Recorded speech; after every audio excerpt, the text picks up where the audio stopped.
Hello everyone and welcome to Who Wore It Better, where I review Raw and Smackdown back to back and try and figure out which show won for the week. Let's get right down to it because I know there's a lot of stuff, especially on the Raw side, that needs to be discussed. The Miz opens the show. He gets one word in on the microphone before he's interrupted by Kurt Angle, who comes out. Miz says the IC title has been disrespected. The fact that it wasn't defended at SummerSlam is disrespecting the championship. So Kurt makes a battle royal on the spot to determine a new #1 contender for a title match next week on Raw. And that match includes Bo Dallas, Curtis Axel, the Hardy Boys, a clean-shaven Big Show. When's the last time anyone saw that happen?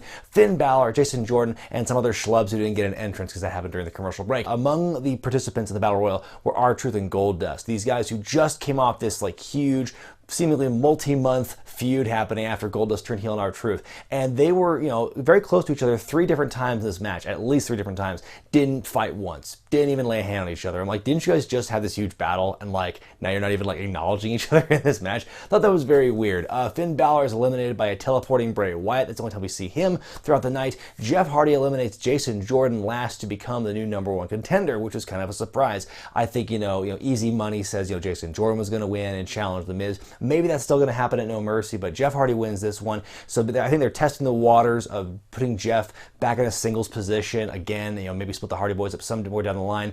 But yeah, I think it's going to be exciting to see Jeff Hardy kind of in that singles run, albeit maybe temporarily for now. We'll see. Cruiserweight time, Enzo Amore against Noam Dar. And to answer everyone's questions from last week, yes, I know that Enzo debuted on 205 Live last week. I didn't know that when I was recording last week, so sorry that I missed it. Anyway, this is Enzo's Cruiserweight debut match. Enzo beats Noam after a short match with the agony of defeat. Not a great match, but not terrible either. Again, I think Enzo's strength is not in his wrestling ability, but it's in his talking and his character. So hopefully the wrestling can catch up, and with the right people, he can do well in the ring. I can't remember the last time the Cruiserweights showed up in the first hour of Raw. It's been a long time. I think, and overall, I think moving to 205 Live is a good move for Enzo, because I think that when you put him with people who are close to his size, he looks, not as helpless. I think what we've seen on Raw over the last several months is when he's in a one-on-one situation, he's kind of, feckless on Raw. He gets destroyed all the time by Cass and people smaller than Cass.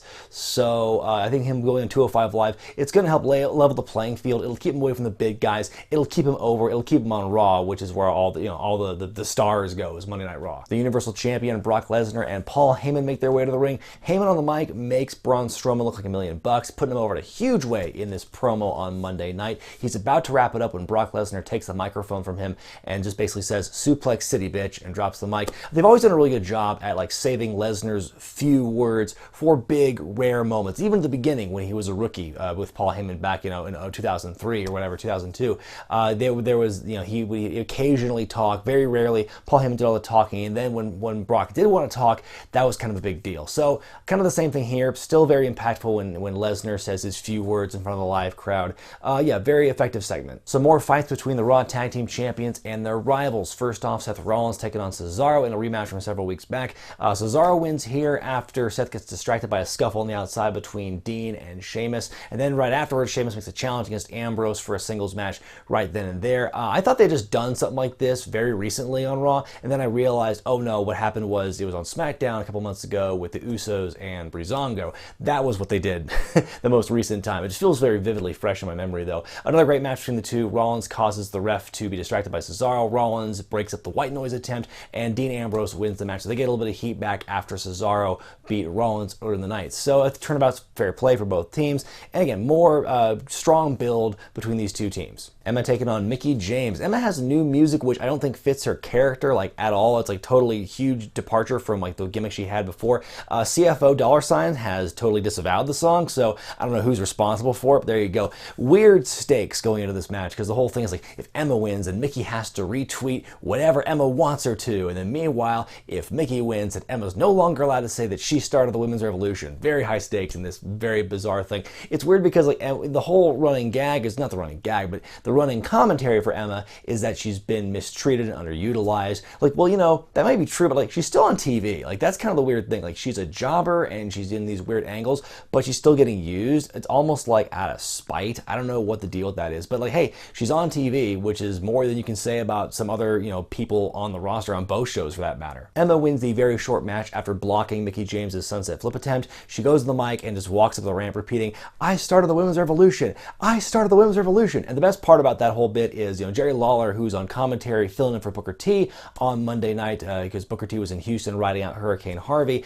Jerry just says, "Okay, we got it." Just like his comment, just the way he dismissed Emma repeating that, just to me, his delivery is kind of funny. So we have a lot to unpack here. We have this contract signing between John Cena and Roman Reigns for their match at No Mercy, which I think is a little rushed. I wish they could build it to Survivor Series. Probably going to be a multi-show angle, kind of like the Cena-Styles rivalry last year. So they have this contract signing, and they both just drop bombs on each other in these promos. Such meta, inside baseball, or Reddit squared circle, all these like smart comments. They're not kayfabe comments. This is probably scripted promo, but it's not like these aren't in character. It's like it's very behind the scenes kind of stuff. Roman Reigns saying you're a part-time and fake ass bitch who comes off the bus with your golden shovel and holds people down.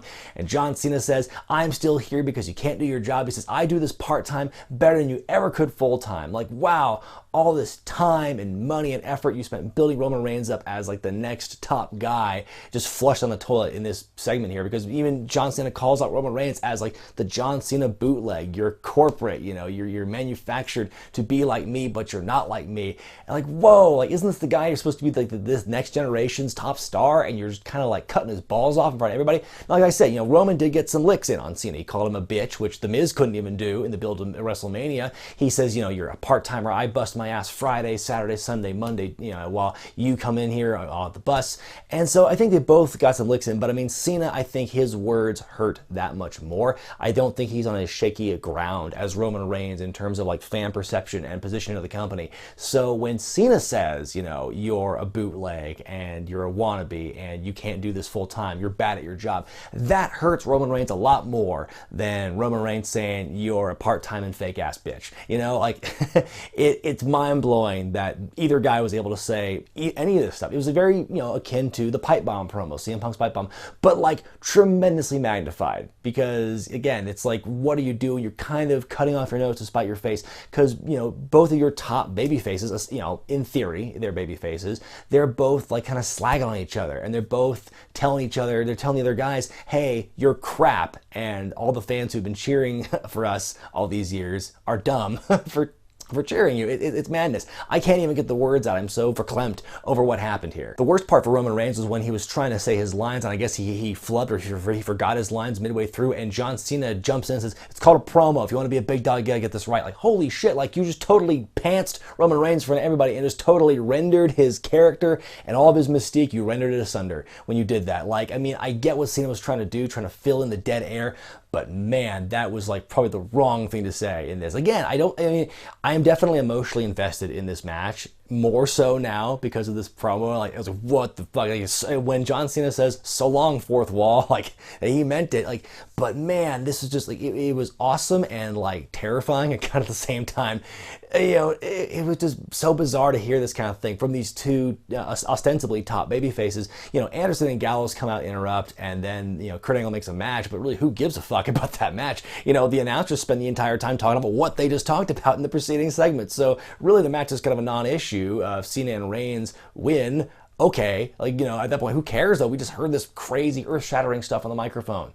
Very bizarre indeed. I do think Roman got the worst of it overall, and if they're trying to make him a baby face, that's not the way to do it, and I guess they're making him a heel, but it's like, they can't make him a baby face now is what I'm saying, because after all that stuff, all that talk, like, you just had John Cena like castrate him in front of everybody. They don't need Stephanie McMahon to castrate people anymore. They got John Cena to do it. Trying to get things back on track here, the next segment is Elias singing a very anti-Memphis song. Jerry Lawler stands up from the announce desk and stands up for the people of Memphis. He brings out Pelvis Wesley from Southpaw Regional Wrestling, aka Heath Slater, in an Elvis jumpsuit, and that was really weird. Like, when people say they want to see Southpaw Regional Wrestling on the main roster, I don't think this is what they meant, because he comes out here, he gets destroyed by Elias immediately, and like the wig falls off. I'm surprised the announcers didn't go, "Oh my god, that's actually Heath Slater," like this big shock, like they had no idea it was him. That would have been funny to try and cover for that.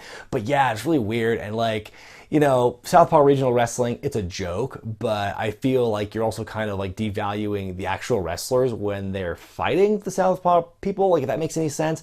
Like these two really shouldn't coexist, but here we are. Main event time for the Raw Women's Championship as Sasha Banks defends against Alexa Bliss. I will say for the record, I really enjoyed this match. The match itself was good, but I hate what they're doing with the Raw Women's Championship, because what you have here, Alexa beats Sasha Banks with the big DDT to win the match and regain the Raw Women's title. Nia Jax comes out and celebrates with her bestie, Alexa Bliss. She carries her on her shoulder, and then very similar moment to, you know, when the Evolution turned on Randy Orton many years ago. She drops back and dumps Alexa Bliss and holds the championship up in the air to symbolize that she now is gunning for Alexa Bliss here. But, I mean, can we talk about how the Raw Women's title means nothing anymore? Like 11 separate reigns in like the 16 months it's existed. It's just more of that hot potato action that like really killed the credibility of it last year when it was Sasha and Charlotte. Now it's Sasha and Alexa. I mean, Sasha is worse off now as a face champion than Bayley was, and she was not much better, but she got to defend her title at WrestleMania. So at least she has one over on Sasha. At least she has one defense to her name, whereas Sasha has none. That was the whole story. Like, Sasha Banks, she hasn't been able to defend her championship anytime she won it, and the trend continued here. Why would you put the belt on her only to make her look foolish and have her lose again? I feel like they missed a huge step. They missed a huge couple of chapters in this story of like, the story now is Alexa and Nia Jax.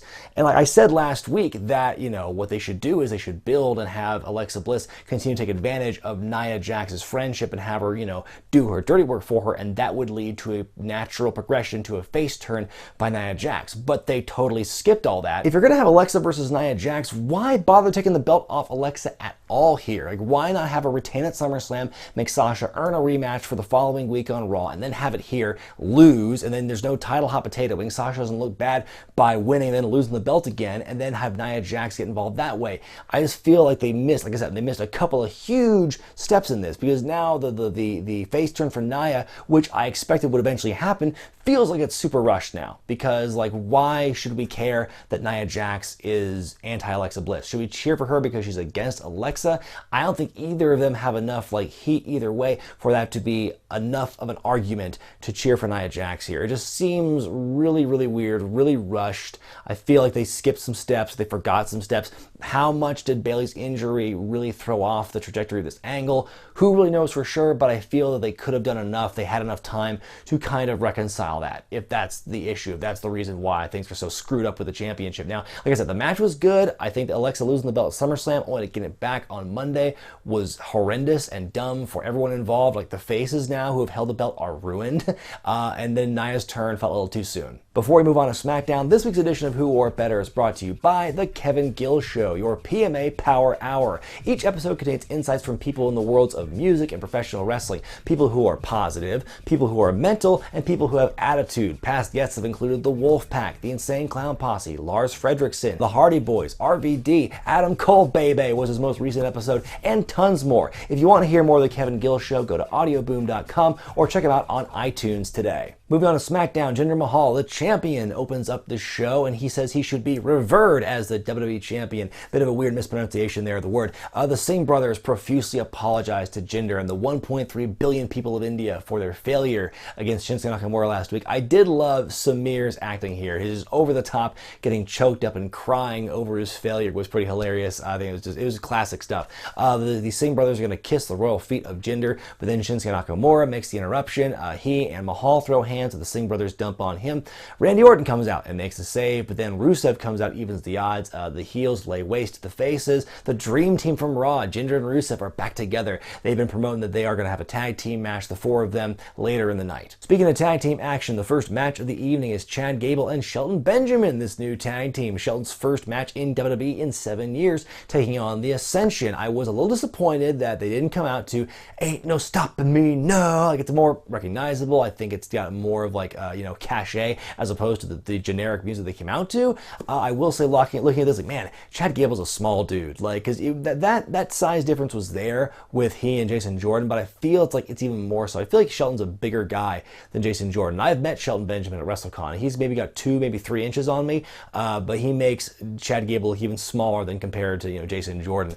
Chad and Shelton win after Shelton hits the pay dirt on Victor. Again, good return for Shelton. He looks great. I miss that old theme, man. Up next, AJ Styles defends the U.S. Championship in the U.S. Open Challenge that he's reinstating. In the previous segment before the break, you saw Baron Corbin saying he was going to answer the challenge, but when the match actually happens, Dillinger comes out. Like, did he go to the curtain before Baron Corbin? Did he make it there before he did? That was kind of weird. So Baron Corbin comes out during Ty's entrance, and they have a confrontation. They fight for a bit. Ty manages to dump Corbin out of the ring. He and Styles have a match that goes all of like 30 seconds because Ty goes to the tiebreaker. Styles gets out of it and counters into the calf crusher. Ty Dillinger taps. Nice knowing you, Ty. And then Baron Corbin tries to get in there, and then he gets beat up right away by AJ Styles.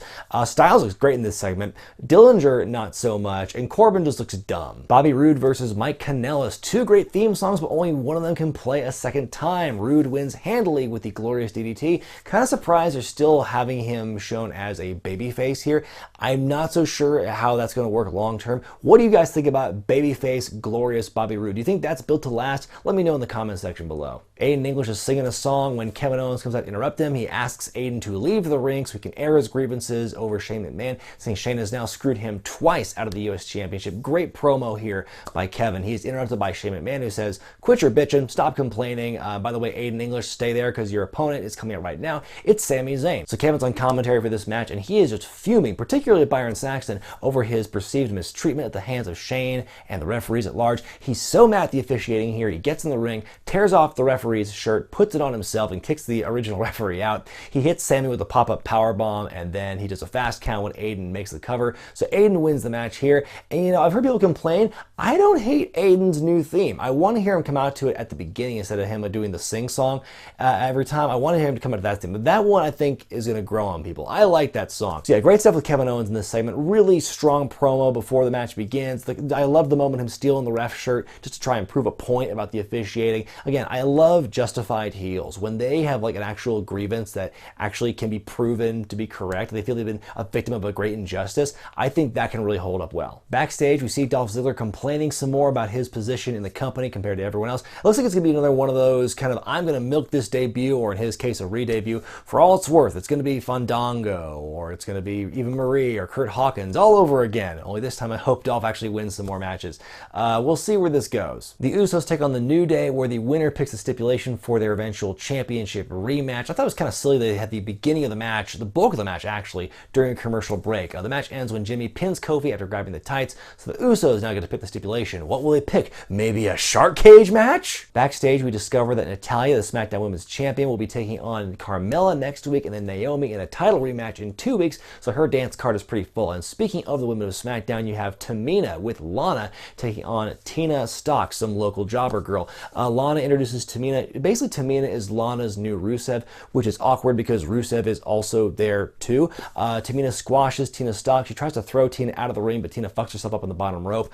Yeah, very interesting relationship. Now, I guess the Lana as wrestler experiment appears to be over with already. It's the return of the Fashion Files. The highlight of the whole night for me was Fandango holding up a leather belt from their tech table saying, that's not a title, that's a belt. Ooh, that was a delicious joke. They put a black light on the to be note, and it says to be or not to be. So they're trying to, what artist is this? Shinsuke Nakamura, Aiden English, Bob Ross, and so that's where it pretty much ends. Not much to say about this week's segment. Basically, it was a vehicle to plug their new t-shirt, and also the belt title gag I thought was tremendous. That was pretty much it. Where's that tease from 2 weeks ago? Where's that leading? Main event time, Randy Orton and Shinsuke Nakamura taking on Jinder Mahal and Rusev. Rusev told Jinder earlier in the night they're not friends, and eventually Rusev wants a shot at that championship, so it's not the alliance that it once was on Monday Night Raw. Show comes back from commercial, and we see Shinsuke mid-entrance. The heels didn't even get a televised entrance. The champion doesn't get a televised entrance. What's this world coming to? Shinsuke gets the hot tag near the end of the match, and things just get sloppy because you got Shinsuke going into an armbar on Rusev, and it looks weird, and then you got Mahal botching Orton's drape over DDT, where he kind of like just falls off the ropes. Shinsuke does hit Rusev with a Kinshasa to win the match, and hey, in case you didn't hear the 18 times I said it, Orton and Shinsuke will be fighting next week on SmackDown to see who will be the #1 contender for Jinder's championship. You know, Shinsuke at the end might as well have said Randy, because he ate an RKO from Orton at the very end of the show, and that's how things ended. Time now for me to decide which show won for the week, Raw or SmackDown. This week I gotta go with SmackDown because I think it was just a much better paced show. Lots of good stuff packed in there. Lots of, angles and character development and everything just packed in that tight little 2-hour sausage. I liked Kevin Owens' promo. I liked the Fashion Files bit especially the title belt joke. I liked Shelton Benjamin's return. That was great. My one knock on SmackDown was, good Lord, so many squash matches. Can we stop with that, please? Because you had 4 squash matches on the night, and 2 of them, I think, were under 30 seconds.